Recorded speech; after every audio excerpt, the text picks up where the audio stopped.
নমস্কাৰ এই মুহূৰ্তত এটা অত্যন্ত গুৰুত্বপূৰ্ণ খবৰ দিব বিচাৰিছো বিশ্বৰ এটা প্ৰান্তত এতিয়া এক হাহাকাৰ অৱস্থাৰ সৃষ্টি হৈছে এবাৰ হাহাকাৰ অৱস্থাৰ সৃষ্টি হৈছে এবাৰ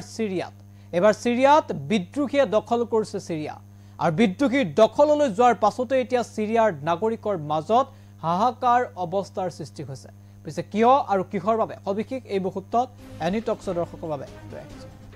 আমি জনাইছো এই মুহূৰ্তত এটা গুৰুত্বপূৰ্ণ খবৰ বিদ্ৰোহীৰ দখলত এবাৰ যুদ্ধৰ জৰ্জৰ সিৰিয়াৰ পৰা ৭৫ জন নাগৰিকক উভতাই অনাৰ প্ৰচেষ্টা এবাৰ ভাৰতৰ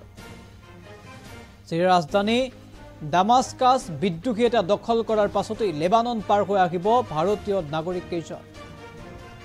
বাণিজ্যিক বিমান যোগে উভতি আহিব নাগৰিক কেইজন ৭৫ জন নাগৰিক আছিল ভাৰতৰ ৭৫ জন নাগৰিকৰ ভিতৰত আছে জম্মু কাশ্মীৰৰ ৪৪ জন লোক সম্প্ৰতি নিখোজ হৈ আছে সিৰিয়াৰ ৰাষ্ট্ৰপতি বাছাৰ আল আসাদ ইতিমধ্যে আমি উল্লেখ কৰিছো সিৰিয়াত এতিয়া বিদ্ৰোহী গোটৰ নিয়ন্ত্ৰণত আছে সিৰিয়া বিদ্ৰোহীৰ দখলত আছে সিৰিয়াৰ বহু ঠাইত ইতিমধ্যে আক্ৰমণ সংঘটিত হৈছে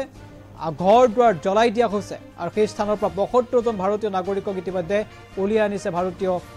ৰাষ্ট্ৰদূতে আৰু ইতিমধ্যে সেই তথ্য প্ৰকাশ কৰা হৈছে আৰু বৈদেশিক পৰিক্ৰমা মন্ত্ৰালয়ে ইতিমধ্যে তথ্য প্ৰকাশ কৰিছে য'ত ৪৪ গৰাকী আছে জম্মু কাশ্মীৰৰ তীৰ্থযাত্ৰী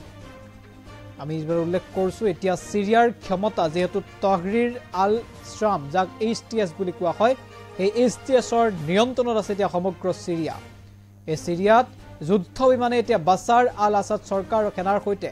জড়িত লোকক বিচাৰি ফুৰিছে এই এইচটিএছ অৰ্থাৎ বিদ্ৰোহীৰ নিয়ন্ত্ৰণত এতিয়া সিৰিয়া হাহাকাৰ অৱস্থাৰ সৃষ্টি কৰিছে এইখন ৰাষ্ট্ৰ সিৰিয়া আৰু তাৰ পাছতে এতিয়া ৰাষ্ট্ৰপতিগৰাকীও নিখোজ হৈ আছে আৰু ভাৰতীয় নাগৰিক যিসকল তাত আবদ্ধ হৈ আছিল তেওঁলোকক ইতিমধ্যে উদ্ধাৰ কৰা হৈছে